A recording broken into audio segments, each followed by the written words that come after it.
Se você faz um contexto, por exemplo, com uma prova digital, com um fato extrínseco da vida real, isso vai favorecer muito a formar o convencimento do magistrado. Claro, no STJ, no STF já tem uma compreensão mais clara da necessidade da cadeia de custódia da prova digital. É que em primeira e segunda instância, um perito não sabe o que é preservação de cadeia de custódia em regra.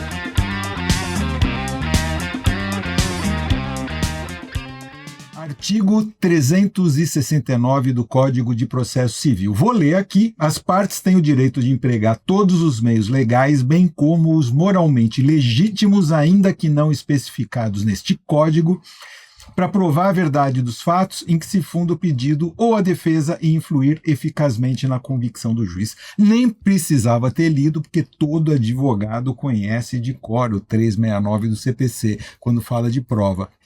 Mas na hora que o assunto é prova digital, aí o mundo se confunde, o mundo vira uma confusão. Eu estou aqui com Alexandre Ateniense, é um dos maiores especialistas no Brasil em direito digital, para a gente falar hoje sobre provas digitais e especificamente nesse episódio sobre cadeia de custódia.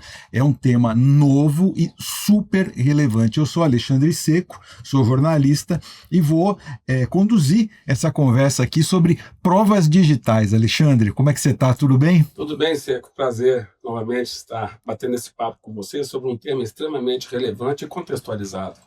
É isso aí, enfim, contextualizado e criando muita confusão na cabeça dos juízes, na cabeça dos advogados e em quem, enfim, de um modo geral, precisa se valer daquela cópia de tela, data notarial, enfim, de print de tela. Enfim, na minha cabeça, eu confesso, é uma confusão. É uma mudança de cultura. Sobretudo depois que nós tivemos, em 2021, um pacote anticrime que aprovou o artigo 158A e 158B, que introduziu a validade jurídica, o requisito jurídico da cadeia de custódia da prova digital. Isso significa dizer que na lei penal, porém com influência e utilização na esfera civil, trabalhista, qualquer que seja, uma prova digital agora ela tem que seguir através de um registro de todos os passos de como ela foi obtida, analisada, documentada e depois descartada. Ou seja, a gente sabe que as provas digitais são muito fáceis de serem manipuladas sem deixar vestígio. O que o legislador quis, inclusive introduzindo essas diretrizes da maior empresa, da maior organização de segurança da informação do mundo, NIST, e isso significa dizer o seguinte, são 10 passos. 10 passos que precisam ser observados pelos peritos, pelos advogados, para poder buscar alguma lacuna e, sobretudo, pelos magistrados. E eu vou te dizer uma coisa, a realidade hoje no Brasil, veja que isso foi em 2021, nós estamos hoje em 2025, são 4 anos, e eu resumo para você, estudando esse tema todo dia, é que em primeira e segunda instância, um perito não sabe o que é preservação de cadeia de custódia em regra, muito menos o magistrado. Então acontece que o processo começa a transitar nessas duas instâncias, a prova digital é coletada, mas o advogado também, de certa forma, como é um assunto muito técnico, também não sabe explorar isso muito bem. A razão disso é que tivemos vários casos de destaque que mostram que quando o processo entra na fase da instância superior, STJ ou STF, os processos vêm a ser anulados porque algumas provas digitais que representam muito em relação à defesa de direitos não foi observada e o processo, com a nulidade da prova, volta à fase inicial para poder começar a fase de instrução, ou seja, aquela que as provas são produzidas. E o que acontece? Na esfera penal, muitas vezes, na hora que volta para a primeira instância, o crime está prescrito. Quer dizer, deixa eu entender aqui, esse assunto da cadeia de custódia, a gente já falou, é um assunto muito novo. Os processos que estão em primeira instância, especialmente, você está me dizendo que as partes ainda não têm uma compreensão clara da necessidade da cadeia de custódia da prova digital. E quando esses processos estão chegando nas instâncias superiores, eles estão voltando para trás. Porque no STJ e no STF já tem uma compreensão mais clara da necessidade da cadeia de custódia da prova digital. Sem dúvida alguma, fica muito claro a maturidade pela qual a STF e a STJ estão analisando esse artigo do Código de Processo Penal. De novo, não importa a área do direito, é aplicável na área trabalhista, civil, família, o que for. E aí, com isso, não havendo esses requisitos essenciais, de regra, uma situação muito preocupante, porque se essa análise decorre diretamente da comprovação de que uma das partes vai ficar muito prejudicada com uma eventual penalidade, certamente isso é o suficiente para poder trazer a nulidade da prova por quebra da cadeia de custódia. Agora, esse assunto é interessante porque é mais uma vez o mundo digital vindo para a vida real, né? Porque a cadeia de custódia da prova sempre existiu e nunca foi surpresa para ninguém que para manter uma prova e para que ela seja válida para se usar num processo, ela precisa ter todo o caminho dela preservado, guardado e demonstrável, que ela não foi adulterada, que ela não foi, enfim, que não aconteceu que ela não teve nenhum prejuízo do seu valor probatório, né? E no mundo digital é exatamente a mesma coisa, não é propriamente uma novidade isso. Não é novidade de forma alguma. Por exemplo, quaisquer operações da Polícia Federal para poder apreender drogas, por exemplo. Então a cadeia de custódia já era um tema recorrente no qual eles deveriam seguir determinados padrões, por exemplo, ao obter uma prova qualquer, ao confiscar um computador, deveria lacrar para poder não ter nenhum tipo de acesso ou eventual manipulação daquele dispositivo. Ocorre que, na medida que a sociedade hoje lida muito mais com provas digitais do que prova material, concreta, esses requisitos se aperfeiçoaram. Porque, claro, todo mundo sabe, a análise das referências de uma prova papel são completamente diferentes da análise de referência de uma prova digital, que são os metadados. Então, por esse motivo, há um rigor maior de detalhamento, de explicabilidade, de transparência, para que se saiba que a prova, desde o momento que foi obtida até o momento que ela for descartada, seja totalmente documentado, passo a passo, para que tenha certeza de dois elementos muito importantes: a integridade e a autoria confirmada. Eu não vou deixar você falar em metadados, nós vamos voltar sobre isso, porque é um assunto muito técnico, a gente vai dedicar um episódio especialmente para tratar do assunto. Mas quando a gente está falando de prova digital, eu acho que o que vem à cabeça das pessoas imediatamente é print de tela, print de conversa de WhatsApp, e-mail. O sujeito ele imprime aquele e-mail que ele recebeu e anexa no processo. Isso tudo hoje funciona? Vale para provar? Não é absolutamente uma prova inequívoca.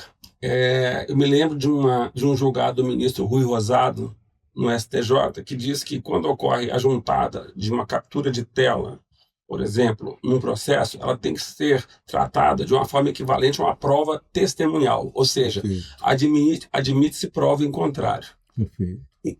Então, por esse motivo, é necessário que a gente explique para quem está nos assistindo que não é que a captura de tela seja invalidada prontamente, mas dependendo do conteúdo que se pretende revelar, temos diversas decisões, tanto na segunda instância quanto na instância superior, de que as provas foram consideradas nulas porque não tinha um requisito mínimo de integridade e autoria confirmada.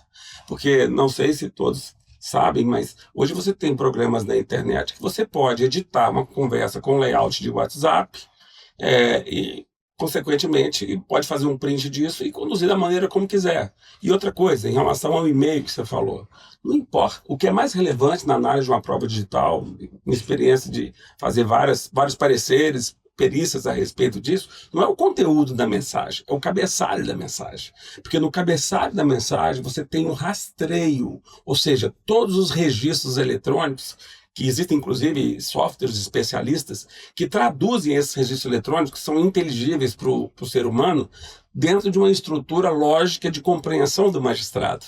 Então isso mostra que é no cabeçalho da mensagem, é que nós vamos ter a revelação inequívoca da integridade, da autoria, e não necessariamente focar no contexto da mensagem, que ali pode ser manipulado sem deixar vestígio. Vamos esclarecer o assunto aqui, para quem está seguindo esse tema, cadeia de custódia da prova digital. O que você trouxe para a gente é o seguinte: um print de tela, um e-mail, ele não necessariamente é uma prova inválida. Ele pode ser usado dentro de um contexto específico. Isso, e a prova do contexto é muito importante quanto a isso. Muitas vezes uma prova isolada pode não representar tanta coisa. Agora, se você faz um contexto, por exemplo, uma prova digital com um fato extrínseco da vida real, isso vai favorecer muito a formar o convencimento do magistrado. Claro. Então, não estou dizendo aqui que não pode mais juntar print de tela, não é isso. Perfeito. Acho que esse é um ponto importante. Não é isso. Porque a gente toda hora ouve, agora não pode, o print do WhatsApp pode, funciona. Pode, mas se eu tivesse que montar, se um cliente chegasse e dissesse para mim, olha, tá aqui a prova, só tem só print de tela, o que eu faria? Eu tentaria fazer uma estratégia da prova do contexto. Ou seja, eu faria com que, não só apenas em relação à informação da prova em si, mas cotejaria com outros fatos para fazer com que houvesse o contexto para poder reforçar a minha estratégia de defesa. E você tem recursos técnicos, essencialmente técnicos, por exemplo, para demonstrar que um e-mail, ele é legítimo, que foi enviado para a pessoa X pela pessoa Y. Enfim, você tem informações que você pode levar ao processo para tornar essa prova mais robusta. O trabalho do consultor em provas digitais é justamente isso. É traduzir, através, no caso do e-mail, cabeçalho da mensagem, todo o roteamento da mensagem. E-mail foi inventado para levar a mensagem do ponto A para o ponto B. No cabeçalho da mensagem, você tem, por exemplo, todo o registro eletrônico do momento em que a mensagem foi gerada até o momento que ela foi entregue. E ali você sabe, por exemplo, qual que é o provedor de conexão que está envolvido, qual que é o IP, qual que é a localização geográfica que o remetente estava. São inúmeras referências que um consultor analisa o registro eletrônico, transforma numa sequência lógica de fatos, né, de maneira cronológica, para poder conseguir o convencimento do magistrado. Ou seja, pode-se juntar a prova de print de tela, de e-mail, que seja, qualquer tipo de print de tela, porém, se você não fizer uma prova do contexto e não fizer uma análise dos registros eletrônicos, certamente pode enfraquecer toda a estratégia da defesa. Não, perfeito. Eu acho que o 369 do CPC ele é razoavelmente amplo e claro nesse sentido.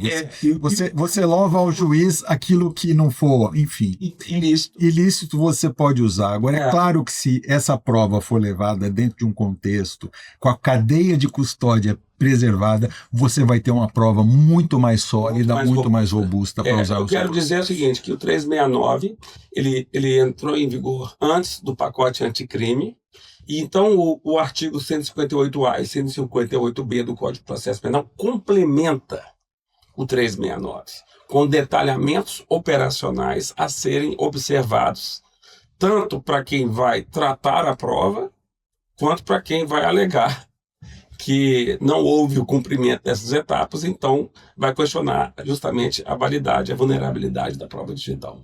É isso aí, valeu. Acho que a gente passou aqui por um tema hoje absurdamente relevante, eu ia dizer que a cadeia de custódia da prova digital, enfim, todo advogado sabe do que se trata quando a gente está no mundo real. É pensar no mundo real trazido para a vida digital, ou seja, não muda muita coisa. O que muda, nesse caso, é a necessidade que você também tem no mundo real de muitas vezes contar com um perito, contar com um técnico, contar com um especialista para gerar essa prova. Enfim, aí eu acho que é onde a gente dá mais um passo, e eu não vou deixar mais uma vez você falar sobre esse assunto agora. Para os nossos amigos voltarem para o próximo episódio, a gente está fazendo uma pequena série sobre provas digitais. É um tema, enfim, muito relevante, com decisões novas, com interpretações novas nos tribunais superiores, e tem um impacto muito grande na área de família, na área do trabalho, na área, enfim, criminal, evidentemente. Alexandre, valeu. Valeu. Forte abraço. Vamos lá. Vamos sim.